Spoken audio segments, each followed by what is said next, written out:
arrojando al cananeo y sus carros cerrados. Porque tú arrojarás al cananeo, aunque tenga carros cerrados, y aunque sea fuerte. Josué 17:18.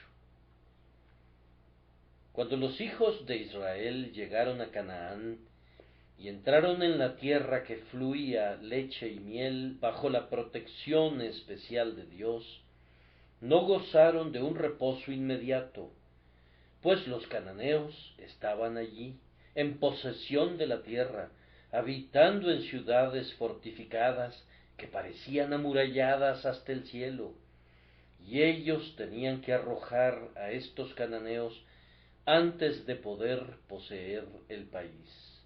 De hecho, por esta razón fueron enviados allí. Los cananeos habían sido proscritos por Dios.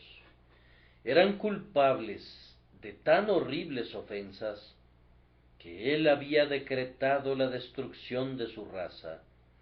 Era necesario para la pureza del mundo que algunas razas de la antigüedad que se habían vuelto horriblemente depravadas fueran suprimidas de la superficie del globo, y los israelitas fueron llevados a esa tierra como verdugos del Señor para aplastar y exterminar a los cananeos. Algunas personas se han atrevido a señalar esto como una masacre repugnante, pero habiendo sido ordenada por el grandioso juez, que tiene poder sobre la vida y la muerte, debemos considerarlo solemnemente como una terrible ejecución decretada por estricta necesidad.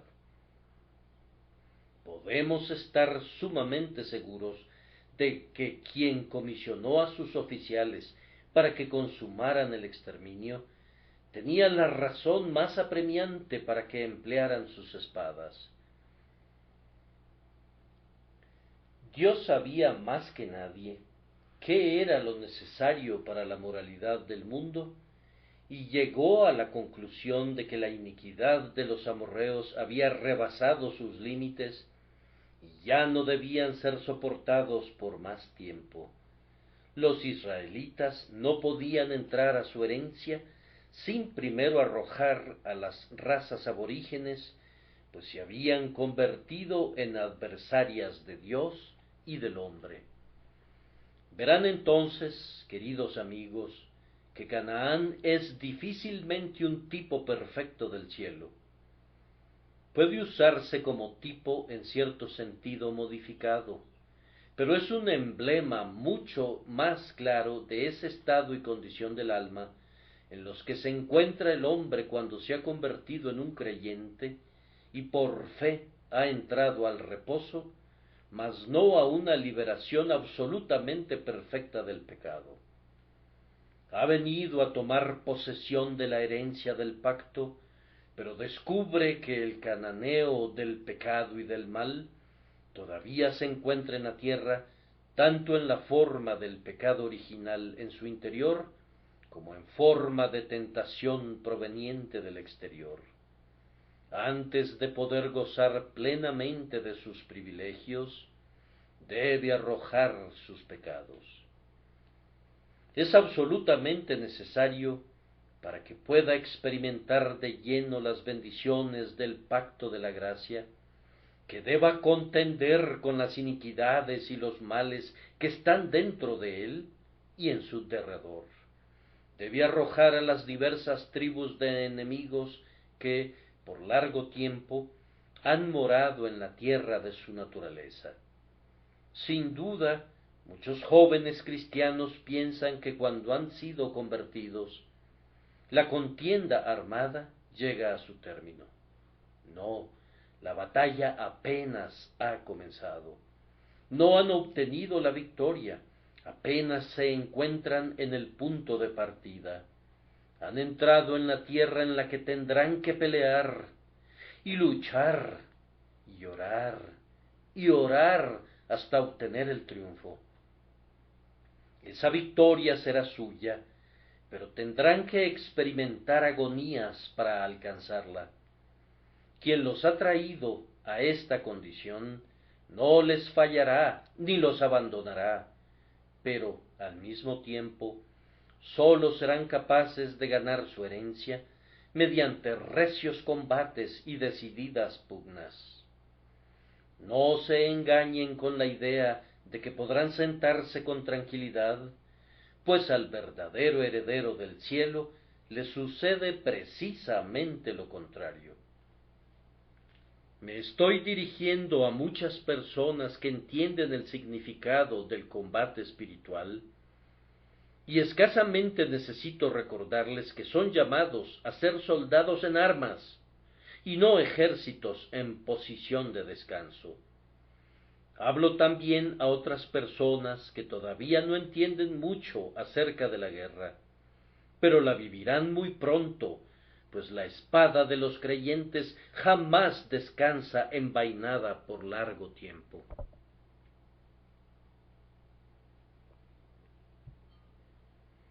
El pecado es un enemigo poderoso, y si tú eres un hijo de Dios, tendrás que pelear contra él.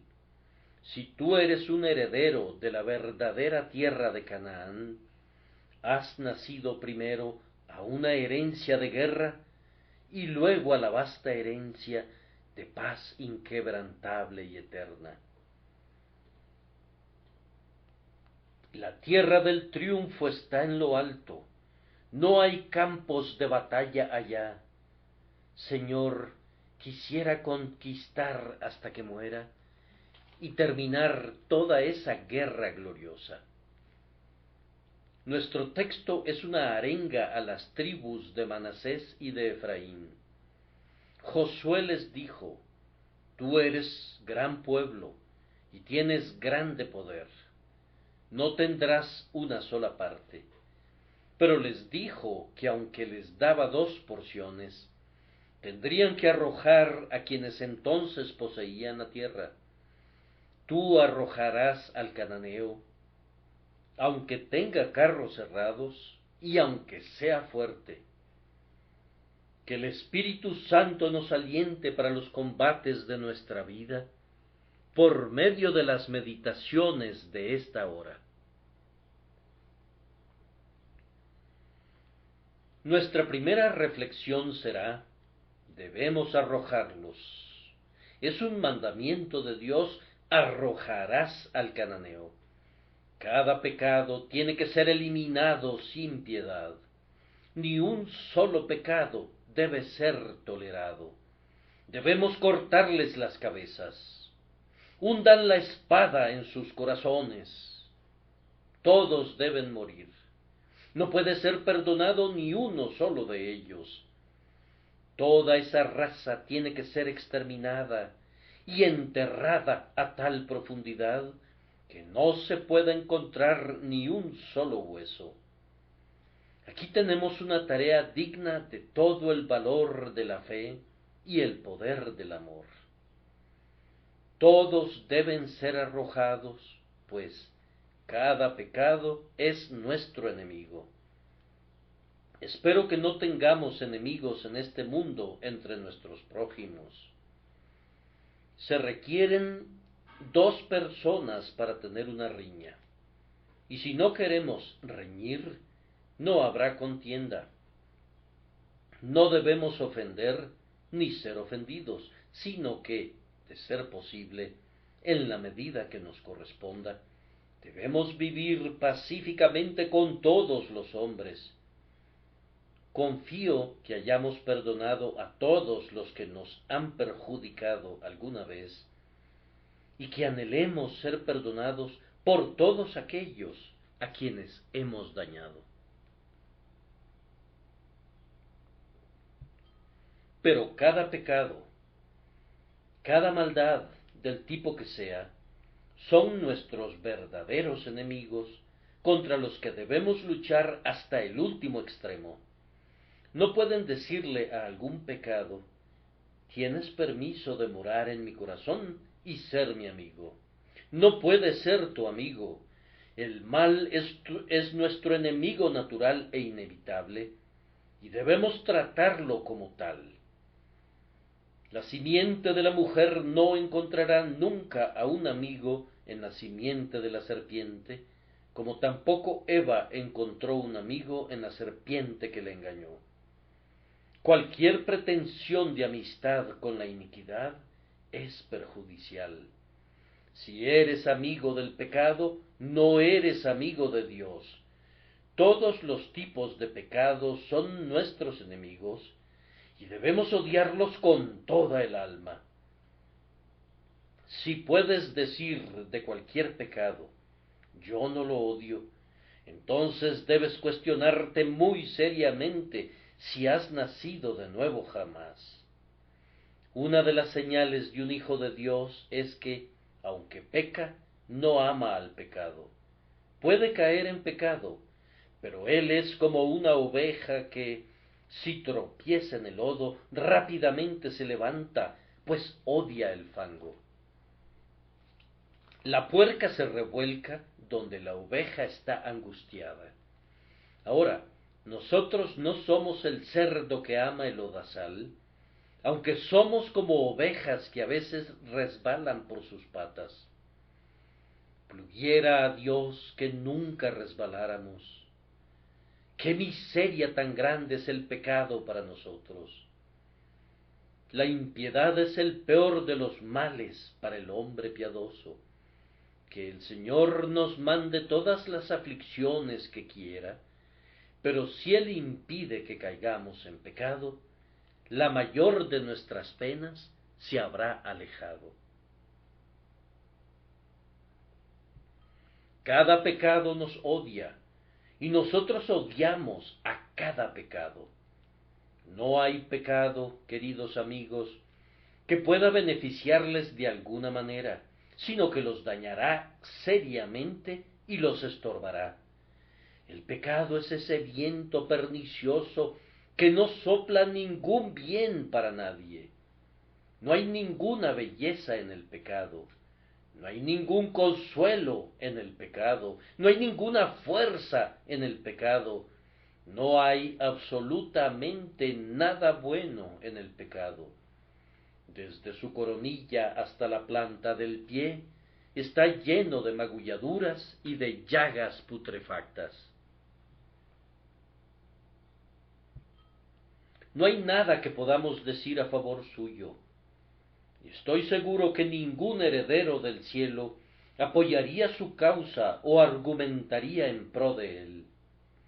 Tú odias el pecado y el pecado te odia a ti. Te hará todo el daño que pueda. Nunca estará satisfecho con el perjuicio que ha obrado en ti.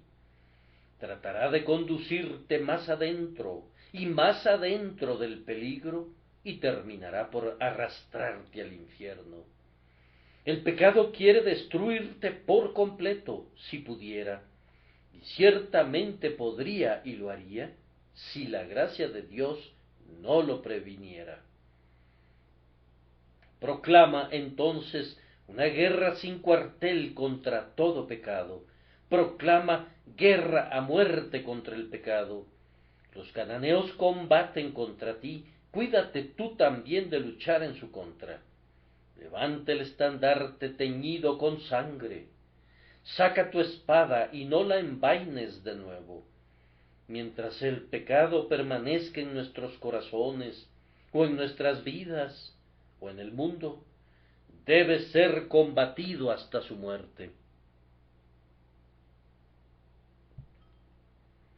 Además, debemos contender contra todos estos cananeos y arrojarlos, pues el pecado es el más cruel enemigo de nuestro Señor.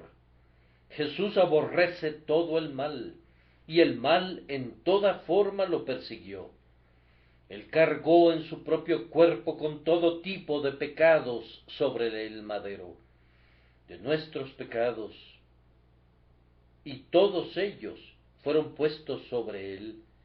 Procedieron los azotes en su espalda, cuando los que araban le abrieron profundos surcos. De nuestros pecados provino el sudor sangriento que lo cubrió de pies a cabeza. De nuestros pecados salieron la corona de espinas, los clavos, la lanza, el vinagre y la hiel, y la terrible agonía de la muerte, el pecado. ¡Oh, cuánto lo abomina nuestro Señor!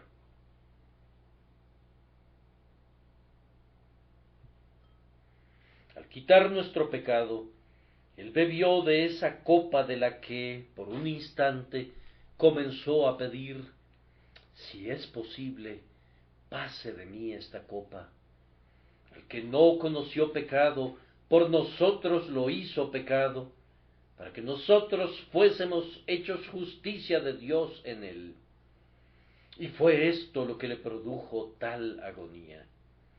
El pecado era para Jesús horror, tormento, muerte. Jesús aborrece el pecado con toda la fuerza de su santa naturaleza. Habiendo sido salvado por Jesús, ¿acaso no odiarás el pecado como Él lo hizo? ¿Habrá alguna persona aquí que guarde en su cajón, como un valioso tesoro, el cuchillo utilizado para asesinar a su padre? Nuestros pecados fueron las dagas que quitaron la vida al Salvador. ¿Podemos soportar pensar en ellas? Oh, que nuestras lágrimas se derramaran por el simple recuerdo de nuestra horrible conducta hacia nuestro Señor, a quien inmolamos por nuestros pecados, y que nunca, nunca, nunca toleremos ni una sola de nuestras iniquidades, pues ninguna es inocente del asesinato de nuestro bien amado. Conspiraron para quitarle la vida, que sean ejecutadas de inmediato. Oh, cuánto odio esas concupiscencias mías que crucificaron a mi Dios, esos pecados que traspasaron y clavaron su carne con firmeza al fatal madero. Sí, mi Redentor, ellos morirán, mi corazón lo ha decretado así, y no perdonaré las cosas culpables que hicieron sangrar a mi Salvador. Mientras con un corazón derretido, quebrantado, veo a mi inmolado Señor, voy a vengarme de todos mis pecados, matando también a esos asesinos. Recuerden, hermanos, que no podemos tener a Cristo y aceptar a la vez que un pecado reine en nuestros corazones. Venimos a Cristo como pecadores, pero cuando recibimos a Cristo, Él nos dice: el pecado no se enseñoreará de vosotros. El pecado podrá mirar nuestra naturaleza, como en efecto lo hace, con sus tentadoras hechicerías. El pecado podrá cabalgar en nuestra naturaleza, como en efecto lo hace, pisoteando todo lo que es bueno. El pecado podrá espiar a nuestra naturaleza, como en efecto lo hace, listo para conspirar contra el Rey de Reyes, pero no puede reinar en nuestra naturaleza, pues ha sido sujetada a otra soberanía. Cristo está sobre el trono. Así también la gracia reine por la justicia para vida eterna en nuestra naturaleza, en este tiempo presente. No es posible que coloquemos al pecado en algún trono, aunque esté situado más abajo del trono de Cristo. Tampoco podemos obedecer sus concupiscencias. Nuestro Señor Jesús no quiere compartir su dominio con un ángel, mucho menos lo hará con un pecado. Si tú quieres poner a la iniquidad en el trono de tu corazón, estás perdido. No hay ninguna esperanza para ti. Tú puedes tener a Cristo y abandonar tu pecado, pero no puedes tener a Cristo y abrazar tu pecado. Cristo te ayudará a matar tu pecado, pero si dices: no, sino que voy a tolerar este mal, aunque luego agregues, ¿acaso no es muy pequeñito? Perecerás en tu iniquidad. Si tienes un pecado favorito que quieres guardar, Cristo y tu alma no estarán de acuerdo nunca. No podrá haber paz entre tú y Cristo mientras haya paz entre tú y el pecado, sin importar cuál sea ese pecado. He conocido a algunos hombres que han renunciado a la borrachera y cuando han firmado el compromiso han pensado, ahora soy alguien, y han practicado algún otro hábito tan malo como la borrachera. A mí me da mucho gusto verlos a ustedes que son abstemios, pero la abstinencia no los salvará. Los borrachos no pueden entrar al cielo, tampoco los mentirosos, ni los ladrones, ni los fornicarios, ni los incrédulos. Has arrojado a un cananeo, pero ¿qué pasa con el resto de ellos?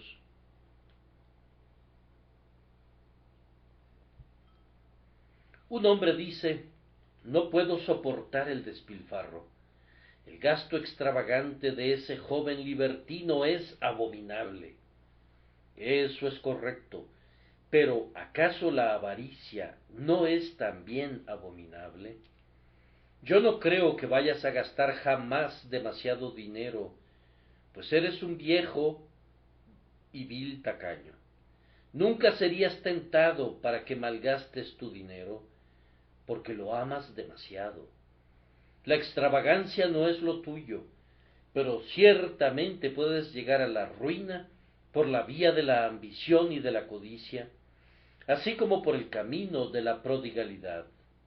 La ambición puede ser un mejor vicio para tu bolsillo, pero no será nada mejor para tu alma cuando estés ante el tribunal de Dios.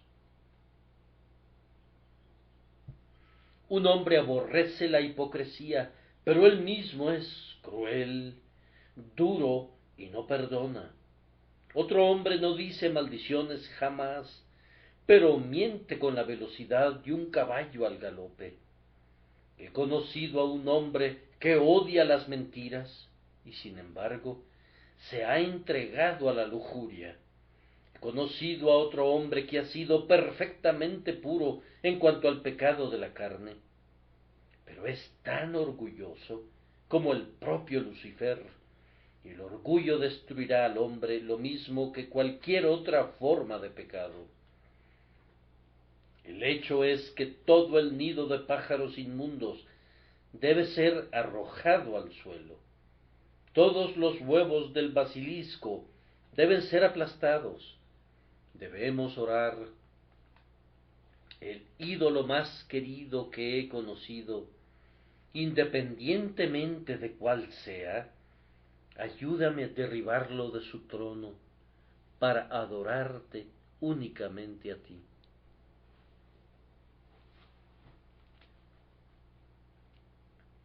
Supongan que uno de nuestros misioneros regresara de la India diciendo, he logrado una grande maravilla entre los nativos. A todo lo largo de uno de los distritos que visité y donde prediqué, hice maravillas. Los encontré adorando a dioses hechos de barro procedentes del Ganges. Les mostré la insensatez de eso, y ellos destruyeron esos dioses hechos de barro. Algunos de ellos poseían dioses de madera, y los induje a que los quemaran a todos. Pero también tenían unos dioses muy hermosos, dioses hechos de mármol, y de oro, y de plata, y no tuve el valor de pedirles que los destruyeran. Eran muy artísticos y valiosos y venerables. Vamos, uno de ellos tenía ojos que eran diamantes, otro tenía en su muñeca una pulsera de rubíes. Ah, señor misionero, no vemos ninguna razón para tu autocongratulación, de modo que dejaste que ese pueblo adorara a aquellos preciosos dioses, ¿no es cierto? ¿Dónde está el bien que hiciste? No lograste absolutamente nada. Adorar a un Dios de oro es evidentemente una idolatría tan perniciosa como adorar a un Dios de barro.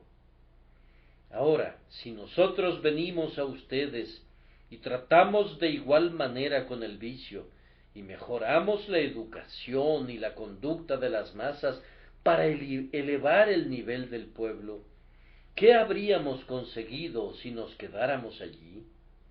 Habríamos quitado un grupo de pecados, pero habríamos dejado otros.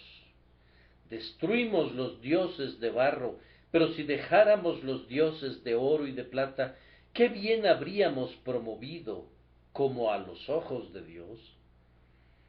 Muchos hombres han sido liberados de los peldaños inferiores de la lascivia, y eso está muy bien, pero los escalones superiores de las impiedades espirituales en los lugares altos permanecieron intactos. ¿Y cuál fue el resultado final? Algo bueno para este mundo, pero nada para el siguiente. Algo bueno para la moralidad, pero nada para la espiritualidad. A la larga no habríamos conseguido mucho ni siquiera en materia de conducta, pues los vicios más repugnantes medran junto a un grandioso refinamiento aparente. Incluso el rey de Sodoma era un perfecto caballero. Muchos vividores infames e inmundos son honrados por la sociedad por causa de sus mentes cultivadas. Todos los tipos de pecados deben ser arrojados cuando la gracia toma posesión del alma. Destruyan al becerro de oro. Este ídolo costoso debe ser molido hasta reducirlo a polvo y esparcirlo sobre las aguas. El becerro de oro es tan detestable ante el Señor como los dioses más miserables hechos de madera. Una forma de enemistad contra Dios es tan aborrecible a su ley como cualquier otra. El pecado vestido de seda es un rebelde tan grande como el pecado cubierto de harapos. Pueden untar al pecado con agua de colonia, pero no huele mejor. Recuerden también, queridos amigos, que un hombre no puede ser liberado del pecado si es siervo tan solo de uno de ellos. Aquí tenemos a un hombre atado a una larga cadena que sujeta su pierna, una cadena que cuenta con 50 eslabones. Ahora, supongan que yo me presento como un libertador y le quito 49 eslabones, pero dejo la argolla de un extremo de la cadena sujetada a la columna, mientras su pierna continúa atrapada por la argolla de acero del otro extremo de la cadena, y ambos extremos quedan unidos por el eslabón restante. ¿Qué beneficio le pude proporcionar? ¿Cuánto bien le hice? Ese hombre permanece siendo un cautivo. Si tuvieran un pájaro aquí, digamos un canario, y fuera totalmente libre excepto por una patita, no sería un pájaro libre, pero está detenido solo por un hilito de algodón, dirás. A pesar de ello, el pájaro no está en libertad, no puede volar donde él quiera. En tanto que un hombre sea mantenido cautivo por un único vicio, no importa cuán pequeño sea, está todavía sirviendo a la iniquidad. Si lo ata un solo pecado y lo domina, no es un hombre libre que pertenezca al Señor. Él es todavía un esclavo sujeto a la peor forma de esclavitud, está bajo el dominio del mal. De esto pueden entender que no exageré cuando dije, arrojen todos sus pecados. Todos ellos deben ser conquistados, cada uno de ellos. No se le debe permitir a ningún pecado que ocupe el amor de nuestro corazón, ni el trono de nuestra naturaleza. Hay ciertos pecados que, cuando comenzamos a combatirlos, son dominados con prontitud. Aquellos israelitas, cuando estaban en lo alto de las montañas y en los bosques, avanzaron con prontitud al país montañoso de los cananeos y los destruyeron. Pero abajo en la llanura, donde los caballos y los carros gozaban de suficiente espacio, los israelitas no sabían qué hacer. Estaban confundidos, pues algunos de estos cananeos tenían carros cerrados que tenían puntas filosas incrustadas en sus ejes, y cuando arremetían en medio de las filas del ejército enemigo, destrozaban a los soldados de la misma manera que una máquina cosechadora corta las matas del maíz. Por un tiempo esto desconcertó completamente a los israelitas. Era un asunto terrible que tenía que ser analizado, y el miedo exageraba todavía más el poder de los carros terribles. El temor los volvía impotentes hasta que lograron cobrar ánimo, y cuando al fin se armaron de valor, descubrieron que estos carros no eran tan terribles como lo habían supuesto. Había formas de enfrentarlos y de dominarlos, si Israel simplemente confiaba en Dios y cobraba valor. Cuando un hombre es convertido por la gracia divina, ciertos pecados suyos son sometidos de inmediato, alzan de pronto el vuelo para no regresar nunca. Después de hablar con miles de convertidos, difícilmente recuerdo haber escuchado a algún hermano que dijera que se le hizo difícil dejar de maldecir. A menudo he escuchado que la gente expresa sorpresa porque por años nunca habían expresado una sola frase sin decir una maldición. Pero desde el momento de su conversión, ninguna palabra profana ha escapado jamás de sus labios. Recuerdo a uno que dijo, habiendo sido un profano blasfemo del peor tipo, que algunos años después de su conversión, una cabeza de puerco rodó sobre su pie y se le escapó una mala palabra, por lo que casi se le partió el corazón, pero que durante toda su vida, desde su conversión, no recordaba que tal insensatez y pecado lo hubieran asediado del todo. Proferir maldiciones es un cananeo que es pronto dominado, arrojado y asesinado. Lo mismo sucede con muchas otras formas de mal. Ponemos rápidamente nuestra espada en sus gargantas y por la gracia de Dios quedamos totalmente libres de que regrese esa tentación.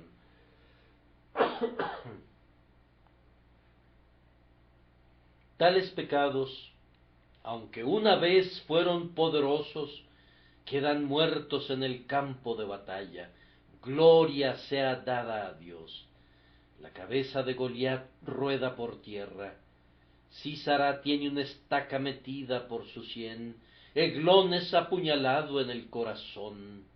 Los enemigos de Dios y de nuestras almas están muertos. Yo sé que algunos de ustedes pueden dar testimonio de que sus pecados favoritos se volvieron tan repugnantes que no han vuelto a sentir la tentación de desviarse en esa dirección. Y si algún deseo ha cruzado por su mente, se han sublevado en su contra y lo han arrojado lejos con indignación. Pero ciertos pecados son mucho más difíciles de tratar. Esos buscan la pelea, y algunos de ellos parecen tener más vidas que un gato. No hay forma de matarlos. Cuando creen haberlos aniquilado, están de nuevo en pie y en plan de pelea.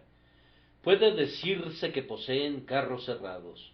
Estos pecados son algunas veces aquellos que han ganado su poder, sus carros cerrados, a través de largos hábitos. ¿Mudará el etíope su piel y el leopardo sus manchas? No, no lo hará nunca, pero la gracia de Dios puede obrar ese cambio.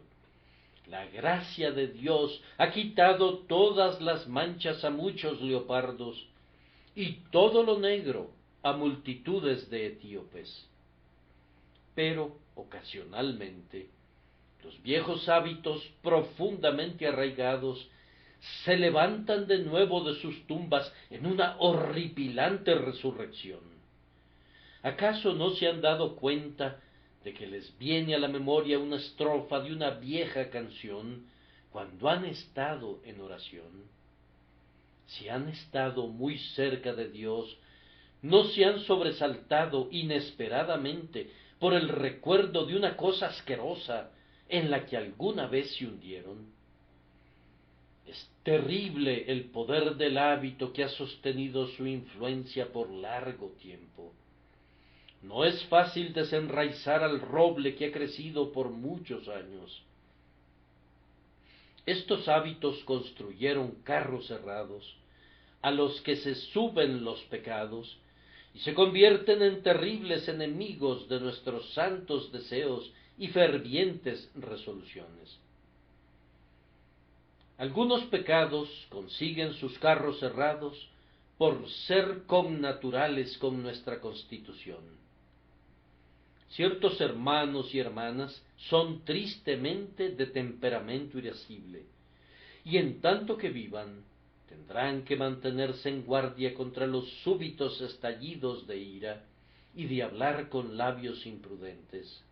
Son rápidos e impresionables, y esto, en sí mismo, podría no ser un serio mal. Pero cuando el pecado blande esa rapidez y esa impresionabilidad, entonces surge el mal.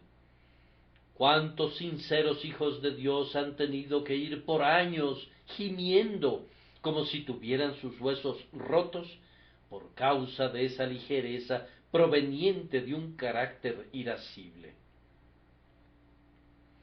Ustedes no deben excusar estos pecados surgidos de la propia Constitución.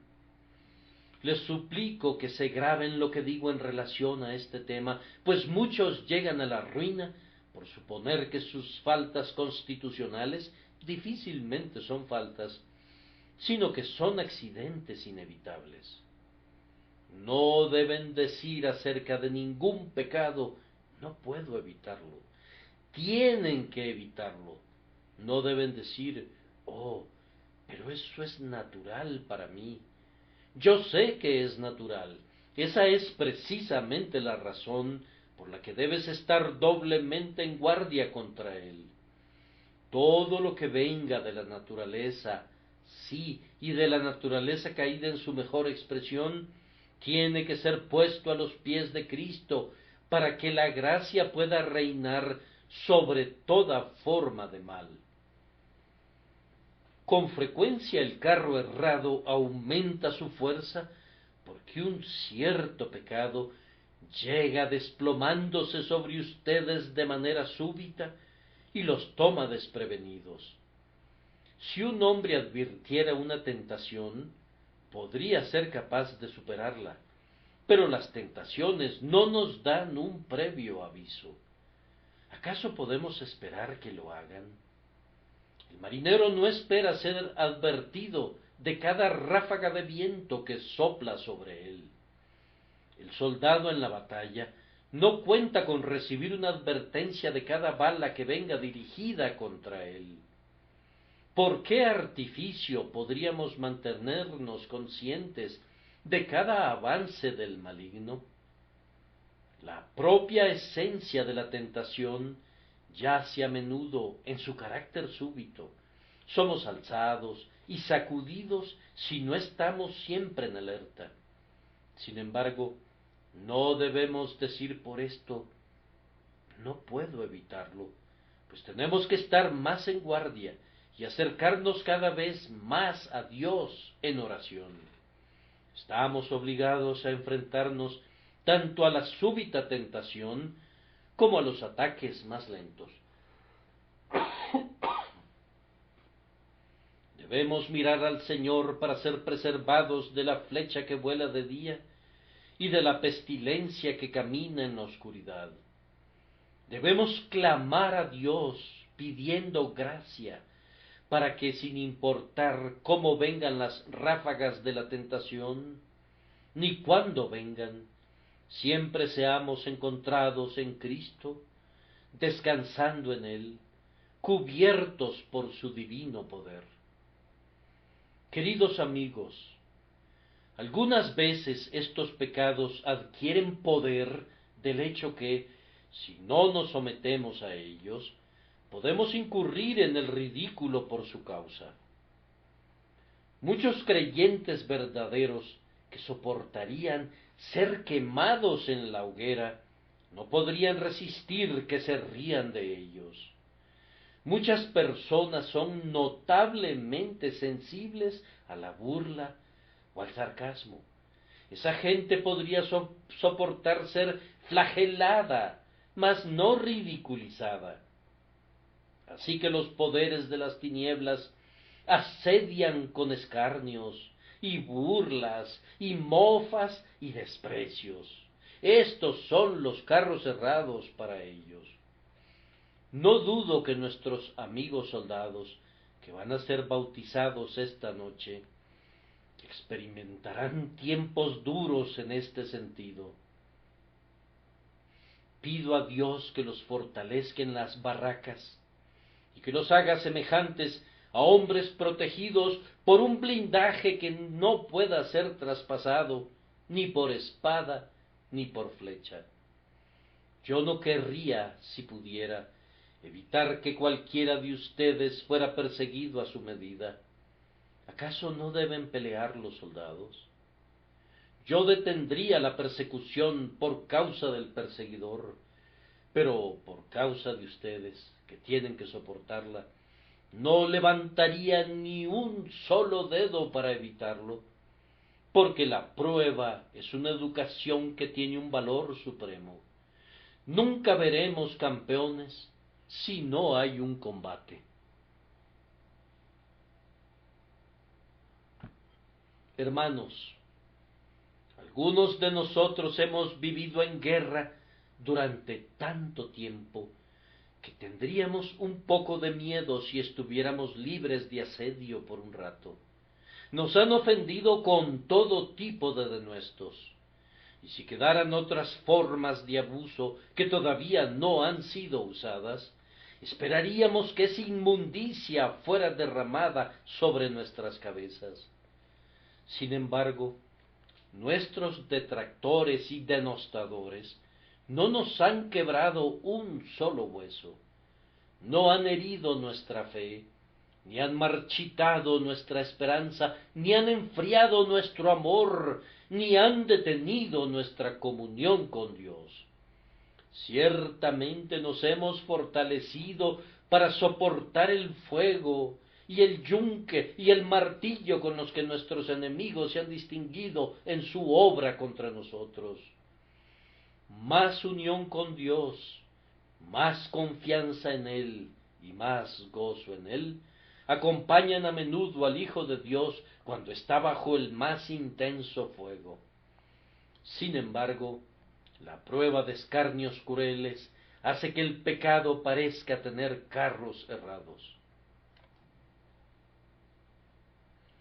Tal vez una de las peores cosas para un cristiano es que ciertos pecados son supuestamente irresistibles. Eso es un error popular y muy pernicioso, por cierto. Estos carros cerrados, decían los israelitas, es inútil tratar de contender con ellos. Así que se dieron las llanuras a los cananeos. Es una triste calamidad cuando una persona cristiana dice: puedo mantenerme recto en todo, excepto en eso. No me limites allí. Debes concederme mucha amplitud en esa dirección. Por favor, haz concesiones necesarias debido a mi constitución peculiar. Toda argumentación así es malévola. Escúchame muy bien, hermana. yo voy a hacer las concesiones por ti, pero te suplico que no hagas concesiones para ti. Hermano mío, yo te imploro, no te concedas licencia para pecar. Si yo doy una amable excusa en tu caso, simpatizando con tu debilidad, siendo un hombre igual que tú, eso es una cosa. Pero que tú mismo te otorgues concesiones sería muy lesivo para tu alma. Tienes que dominar y destruir al pecado por el que solicitas tolerancia. Fíjate bien en esto. No debes, no te atrevas a permitir que cualquier pecado se enseñoree de ti. Y si tú sabes que no te domina, no por eso aduzcas que puedes tolerarlo, sino que saca la conclusión contraria. Debido a que se ha enseñoreado de ti, concentra tu fortaleza entera en su destrucción completa. El pecado debe ser derribado, que no lo perdone tu ojo. El cananeo debe ser arrojado. Los mejores y los más hermosos de la raza deben caer por la espada. Nosotros no podemos entrar al cielo mientras permanezca en nosotros un solo pecado, pues son sin mancha delante del trono de Dios. Antes que podamos atravesar el portal adornado con perlas, cada mancha y arruga deben ser quitadas de nosotros. Vean su llamamiento, hermanos, véanlo muy bien. ¿Acaso no necesitan fortaleza celestial? ¿Acaso no buscarán al Espíritu Santo?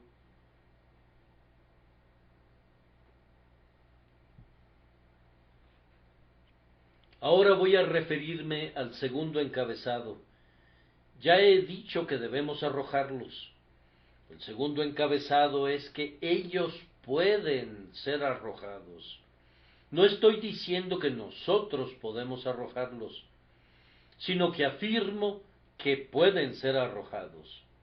Será un milagro muy grande, pero debemos creer en él, pues otras grandes maravillas han sido obradas. Observen primero que ustedes y yo hemos sido levantados de los muertos. ¿No es así? Y Él os dio vida a vosotros cuando estabais muertos en vuestros delitos y pecados. Si un muerto ha resucitado, entonces todo puede hacerse con ese hombre que ha recibido vida. No me digan que hay una mancha en el rostro del recién resucitado Lázaro que no pueda ser quitada. Yo no lo creo. No me digan que hay un dedo torcido que no pueda ser enderezado. Después de haber visto que el muerto vive, estoy seguro de que ese hombre vivo puede ser perfeccionado. El que pudo levantar a Lázaro de los muertos, puede hacer que le quiten las vendas, puede levantarlo más allá de sus imperfecciones y debilidades, y puede hacerlo apto en toda obra buena para hacer su voluntad. Puede hacerse. La resurrección de los muertos es la evidencia de que puede hacerse. También por el poder divino han sido conducidos a creer en el Señor Jesucristo. Si han creído en el Señor Jesucristo como resultado de la presencia de la gracia divina en sus corazones, ¿qué hay que no puedan lograr? La fe en el Señor Jesucristo es algo muy simple, dirán ustedes. Yo sé que lo es, pero aún así es la cosa más grandiosa que pueda tener el hombre. ¿Qué debemos hacer?, le dijeron a Jesús, para poner en práctica las obras de Dios. Y él respondió: esta es la obra de Dios. Esta es la obra semejante a la de Dios, la obra del tipo más elevado que pueda ser hecha jamás, que creáis en el que Él ha enviado. Si han sido habilitados para creer, pueden ser capacitados para ser santos. Quien nos condujo a ejercer la fe puede llevarlos, por fe, a dominar cualquier tipo y todo tipo de iniquidad. A continuación, ustedes ya han conquistado muchos pecados. Miren los montones de cananeos que han matado. Comiencen por el principio, allí donde Dios empezó con ustedes en la obra de gracia en su alma. ¿Acaso no hay una diferencia maravillosa entre lo que ustedes eran entonces y lo que son ahora? ¿Acaso no había pecados atrincherados en su naturaleza como estaban los cananeos en sus ciudades fortificadas? Pero Jericó se desplomó por completo.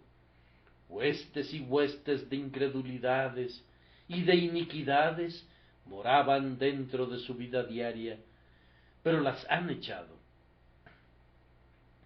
Por la gracia de Dios, ustedes han resistido la tentación y han escapado de las concupiscencias y han superado las dudas. Hasta aquí han vencido por medio de la sangre del Cordero. Pueden decir: marcha, oh alma mía, con poder. Quien te ha ayudado hasta aquí, seguramente puede ayudarte hasta que concluyas la pelea. No dudes de que la potencia todopoderosa de la divina gracia, que ha logrado tanto, pueda alcanzar todavía más. Sé fuerte y ten valor, pues el propio Señor de los ejércitos está a tu lado. ¿No has visto cómo han conquistado otros cristianos?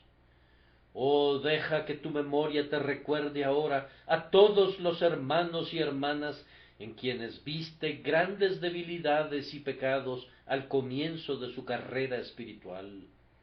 Pero cómo han crecido, cómo han derrotado al pecado innato. Vienen lágrimas a mis ojos cuando pienso en ciertos miembros de esta iglesia, algunos en el cielo y algunos todavía aquí en medio de nosotros. Recuerdo lo que solían ser y lo que son ahora, y difícilmente puedo creer que sean las mismas personas. El carácter fiero ha sido domado, las fuertes pasiones han sido sometidas, la negra melancolía ha sido ahuyentada. Cuando se unieron por primera vez a la iglesia, eran buenos, útiles, hombres incólumes, pero la pera era demasiado dura. No me habría gustado hundir mis dientes en ella. Eran severos, voluntariosos y obstinados. La fruta no solamente era dura, sino amarga, pues con todo su celo eran ásperos, cortantes y completamente el reverso de personas gentiles. Pero ahora, cuán maduros son, qué dulce olor de fruta madura los circunda, cuán preparados están para ser llevados al gran festín arriba. Lo que Dios ha hecho por ellos, puede hacerlo por ti. Él puede quitarte esa dureza, esa condición de fruta verde, ese sabor amargo. Él puede quitar todo eso con su gracia. Cada uno de nosotros debe gastar al menos un par de zapatillas verdes, y cuando las haya gastado, luego se puede poner algo mejor y más cómodo para el viaje, pues tiene sus pies calzados con el apresto del Evangelio de la paz. Generalmente nos ponemos las botas de un insensato al principio, pero Dios, que vuelve sabio al insensato, nos convierte al fin en hombres. Él, que entrena a los bebés hasta sacar de sus labios un poderoso testimonio acerca de su palabra, puede hacer lo mismo con nosotros. Amados, hemos estado hablando acerca de qué puede hacerse y qué no puede hacerse. ¿Hemos pensado acerca de eso? Estamos tratando con el Todopoderoso, y para Él todas las cosas son posibles. Creo ver que mientras la batalla continúa ahora, el enemigo parece prevalecer y los tímidos corazones de los soldados de la cruz comienzan a retraerse dentro de su pecho. Escuchen, todavía no han llamado a las reservas. ¿Acaso no saben que están a la mano el poder eterno y la deidad, esperando para ayudarles en sus esfuerzos contra todo el mal? Alisten a las reservas, soliciten a su grandioso aliado que envíe refuerzos en esta hora de necesidad. Imploren al Señor que les dé más gracia. Y puesto que han recibido vida de sus manos, oren para que puedan recibirla con mayor abundancia. ¿Acaso sabe alguien cuán santo puede ser? Aún no se ha manifestado lo que hemos de ser. Pidamos a Dios que nos dé gracia para orar y vigilar y creer y esperar, y que la oración de mi amado hermano Williams sea contestada, pues él acaba de orar. Que el más débil de nosotros sea como David, y David como el ángel de Dios. Que Dios nos ayude a convencernos de que los cananeos pueden ser arrojados. Y luego llegamos a una conclusión con nuestro tercer encabezado, que es: ellos serán arrojados. Ellos deben ser arrojados. Ellos pueden ser arrojados. Ellos serán arrojados. Ellos serán arrojados. Ese es un discurso digno de un monarca. Deben es la palabra de un rey, y serán corresponde a la palabra del Rey de Reyes. Bien, bien, nos aventuramos a decirla, porque únicamente estamos sirviendo de eco a sus tonos soberanos. Por esto murió Cristo. Él amó a la Iglesia y se entregó a sí mismo por ella, para santificarla, habiéndola purificado en el lavamiento del agua por la palabra, a fin de presentársela a sí mismo, una Iglesia gloriosa, que no tuviese mancha ni arruga, ni cosa semejante, sino que fuese santa y sin mancha. Cristo murió para salvar a su pueblo, no de algunos de sus pecados, sino de todos sus pecados. Su sangre preciosa limpia todo pecado. Su expiación perfecta asegura la perfección a sus santos. La muerte del pecado está garantizada por la muerte de Cristo. Oremos hoy fervientemente que el agua y la sangre que fluyeron de tu costado abierto sean del pecado la doble cura, limpiándonos de su culpa y de su poder. Hermanos, por esto vive Cristo, arriba en el cielo. Él intercede por nosotros, por lo cual puede también salvar perpetuamente a los que por Él se acercan a Dios, viviendo siempre para interceder por ellos. El deseo de su corazón es que seamos guardados del pecado. Padre Santo, santifícalos en tu verdad, tu palabra es verdad. Él suplica eso, y aunque Satanás quiera poseerlos y cribarlos como trigo, ellos serán preservados.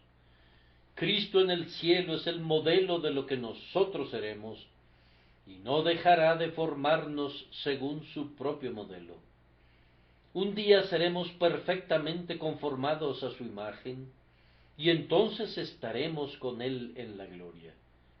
El honor de nuestro Señor está comprometido a la presentación de todos sus santos en una pureza sin mancha a sí mismo en el día de su gloriosa boda. Por esto nos es dado el Espíritu Santo.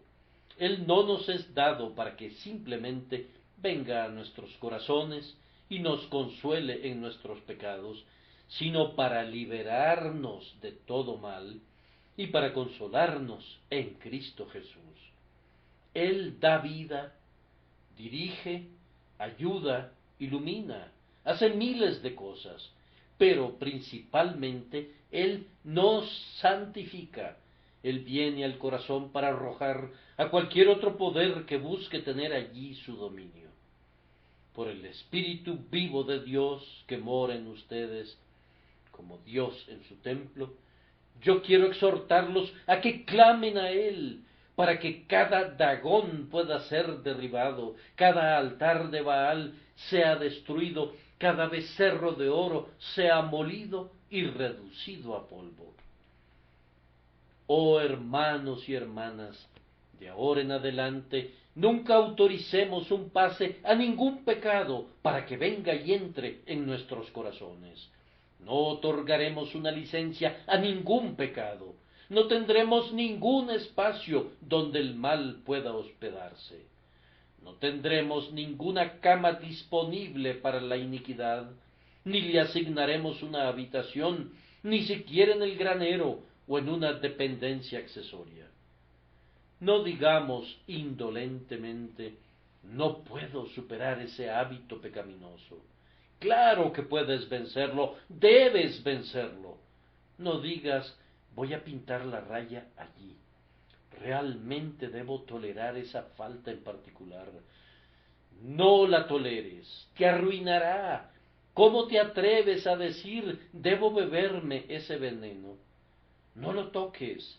Oh, que el veneno de la iniquidad no se acerque nunca a tus labios, sin importar cuán dulce pueda parecer al gusto carnal.